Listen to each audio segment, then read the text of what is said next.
বর্ষা পড়ে গেলেও গরম কিন্তু একটুও কমেনি।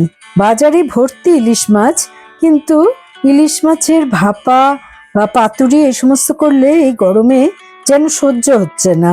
তাই আজকে আমি বানিয়ে নিলাম লাউ দিয়ে ইলিশ, যেটা শরীরকে বেশ ঠান্ডা রাখে। আর তার সাথে আমি একটা যে মশলা অ্যাড করেছি সেটা দেখার মতো। তা দেখে নিন কিভাবে আজকে বানালাম। হ্যালো ফ্রেন্ডস, রুবিস কুকারি 2 থেকে আমি রুবি বলছি। আপনাদের সকলকে স্বাগত জানিয়ে আজকে আমি একটা ইলিশ মাছের রেসিপি নিয়ে এসেছি। এই ইলিশ মাছ হচ্ছে সকলেরই ভীষণ প্রিয় মাছ। তা এই মাছ অনেক ধরনের করে রান্না করা যায়। তা আজকে আমি যেহেতু খুব গরম, তাই সিম্পলভাবে লাউ দিয়ে বানিয়ে দেখাচ্ছি। লাউ একটা অত্যন্ত শরীর ঠান্ডা করা সবজি, সেটা দিয়ে যদি ইলিশ মাছ রান্না করি তাহলে কেমন হয় বলুন। তা আমি কিভাবে রান্না করি আজ সেটাই দেখুন এবং সঙ্গে থাকুন। আমি বাজার থেকে 1 কেজির থেকে একটু কম ওজনের ইলিশ মাছ এনেছি। মাছটা খুবই ফ্রেশ এবং এর মাথাটাকে আমি আলাদা করে রেখে দিয়েছি, আর লেজা আর কণ্ঠা, যেটা ভাজা খেতে দারুণ লাগে, সেটাও আলাদা করে সরিয়ে রেখেছি। মাথা লেজা বাদ দিয়ে আমি 6 পিস নিয়েছি রান্নাটা করব বলে। ম্যারিনেটের জন্য নিয়ে নিলাম স্বাদ মতো লবণ, আর দিলাম 1 টিস্পুন হলুদ গুঁড়ো। সব কিছু ভালো করে মেখে নিচ্ছি।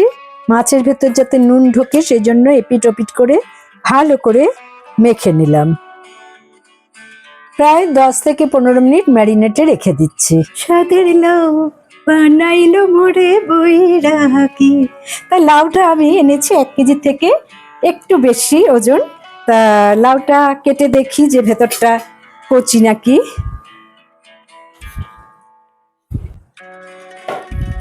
মোটামুটি কচি আছে, তবে আমার এতটা লাউ লাগবে না। এই 6 পিস মাছের জন্য আমার হাফ লাউই যথেষ্ট। এই বোটার দিকটাকে কেটে নিচ্ছি আর খোসাটা ছাড়িয়ে নেব। বন্ধুরা যারা আমার ভিডিও প্রতিদিন দেখে থাকেন বা দেখছেন, তারা অবশ্যই একটা লাইক করে দেখাটা শুরু করুন, এটা আমার অনুরোধ রইল। আপনাদের সুন্দর সুন্দর কমেন্ট পড়তে আমি ভীষণ ভালোবাসি এবং আমার রান্নার আগ্রহ তাতে বেড়ে যায়। আমি এই লাউয়ের খোসাগুলোকে রেখে দিচ্ছি, কারণ এই লাউয়ের খোসা দিয়ে পরবর্তীকালে একটা সুন্দর ভাজা তৈরি হয় আলু পেঁয়াজ সহযোগে, তাই এটা রেখে দিলাম। লাউগুলোকে পিস করার আগে আমি জলে ধুয়ে নিচ্ছি।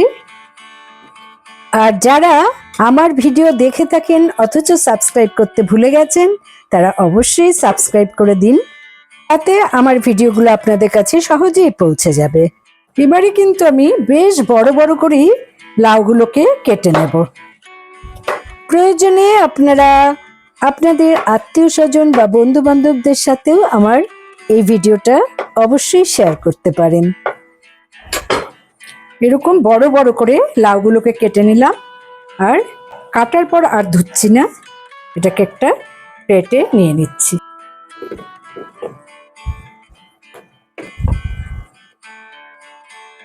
তো দেখতেই পেলেন কত বড় বড় করে লাউগুলোকে কেটে নিয়েছি। এই দেখুন।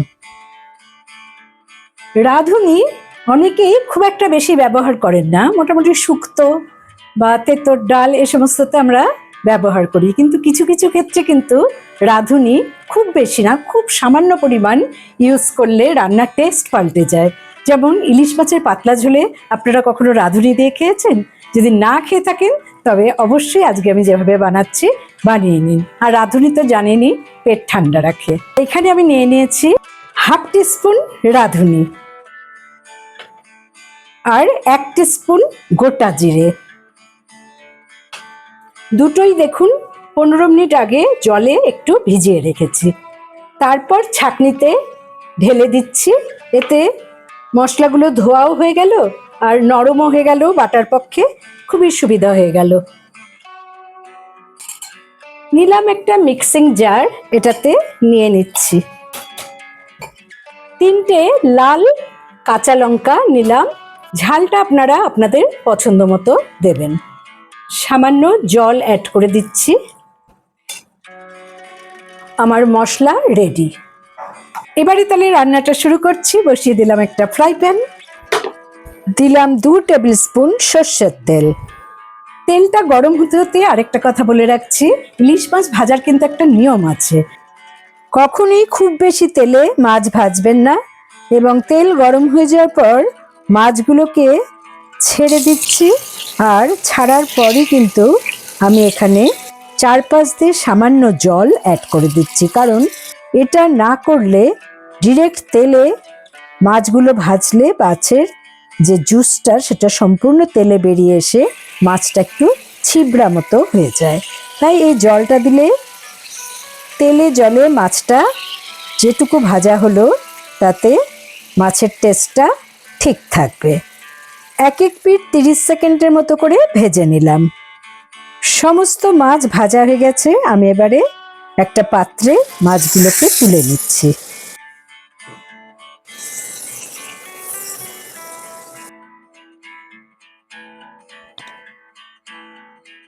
আমি এই তেলটাকেও মাছের উপর ঢেলে দিচ্ছি।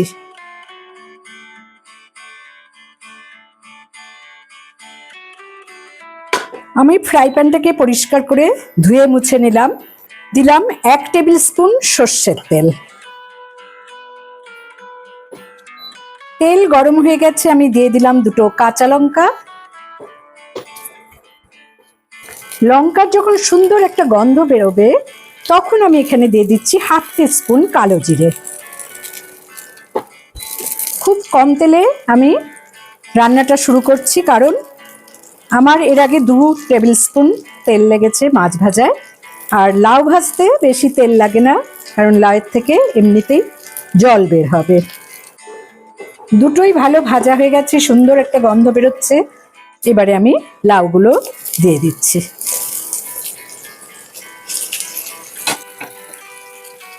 লাউ কখনোই কড়া করে ভাজবেন না, সামান্য একটু লাল রং আসতে না আসতেই আমি লাউয়ে একটু নুন অ্যাড করে দিচ্ছি।